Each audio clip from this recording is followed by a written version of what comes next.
Welcome back to another episode of Fish Forage Hunt. I'm Scott, Megan's behind the camera, and this is Daisy.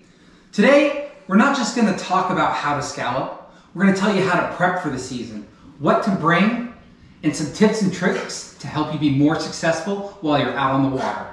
So let's get into it.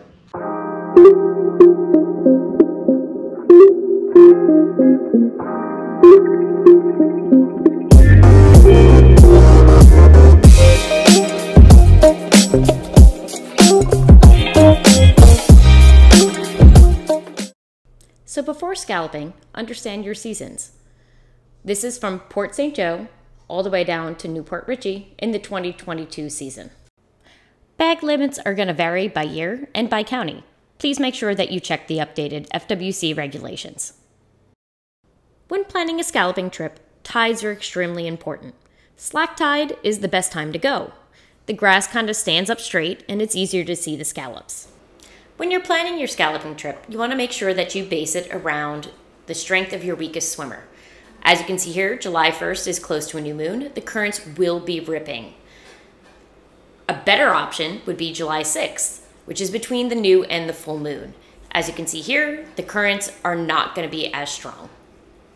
If you're going to be launching from any of these boat ramps, please be aware that in 2022, there are new fees. A popular question we get is, where do you go? So in Crystal River, we start here at the Ford Island Trail boat ramp. We put in, and then we take the channel all the way up and make sure that you follow the channel markers, especially if you're in a deeper draft boat. After that, you go further south. You want to make sure that you avoid obstacles such as Gomez Rocks. After that, you're going to see a lot of boats. Make sure you stay to the west of them. When folks say, just look for the boats, this is what they mean. When looking for scallops, you're going to either find them vertically, where you see their bright blue eyes, or you're going to find them laying down flat on their sides.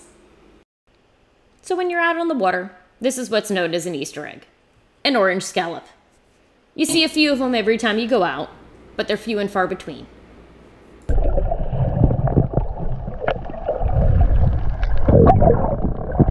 As we discussed earlier, tides are very important. If you're not on a slack tide, this is what the bottom's going to look like. The seagrass is going to be laying down one way or the other. To find the scallops, you want to make sure that you swim in the opposite direction of the current and look at the base of the grass. So now that we've shown you how scallops present themselves, here's the helpful tips and tricks so that you can limit out. Keep an eye out for these little guys. Wherever you see healthy fish means healthy grass and therefore healthy scallops. Another helpful trick is if you see one scallop, look around. There's usually two.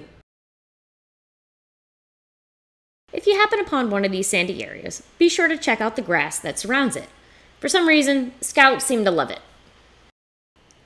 Whenever you see clumps of this pink algae, always check around them. There's usually a scallop or two.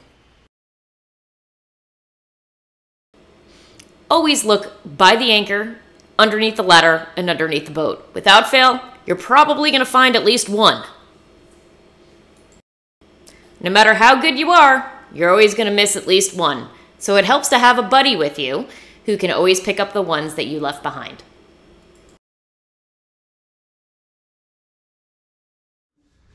Let's talk about what you guys need to have with you while you're in the water to be successful during your scallop hunt. You're going to need a good pair of fins to help you get around, both to and from the boat. And it allows you to cover more ground and to dive down to the bottom that much easier. If you want to see where you're going to need a good mask and definitely have a good snorkel. And sometimes it does get a little choppy out there. So having a little device like this at the top of your snorkel to prevent water from going down the tube is a must. Next, a mesh bag.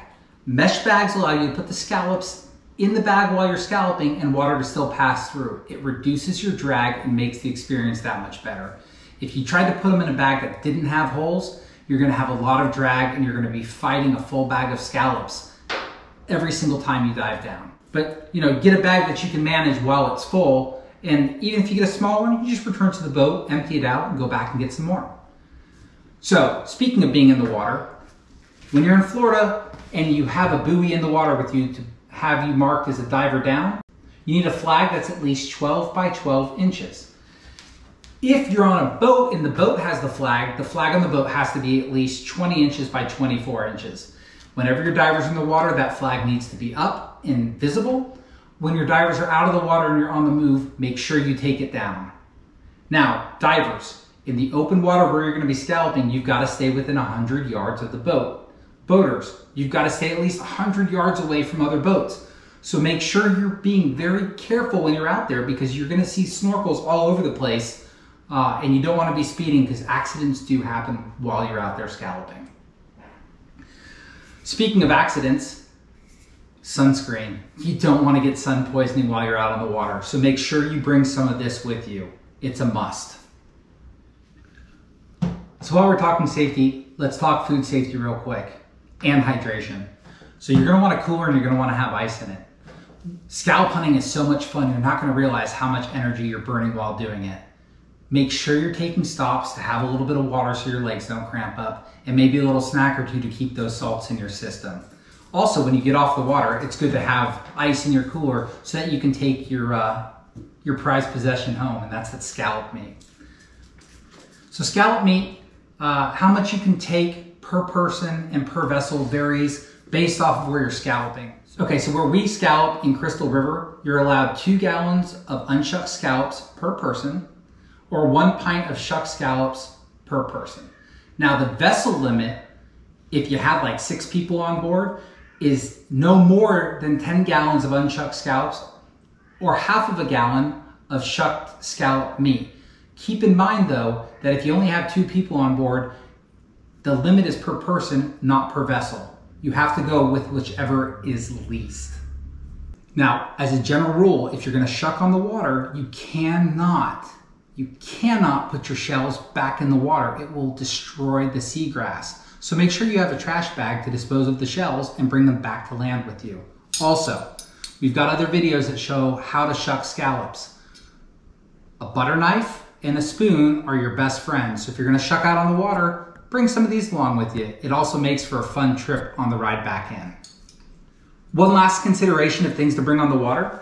If you've got little ones that wanna be out there on the water, even if you're in 3 feet and they can stand, having a pool noodle or something that they can wrap around them to just look down in the water while they have their mask on, these help tremendously.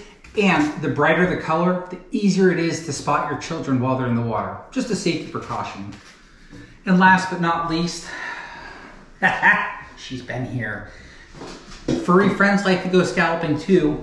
So make sure you have a bowl and some water for them too, so the experience is just as enjoyable for them as it is for us. Be safe out on the water and happy hunting.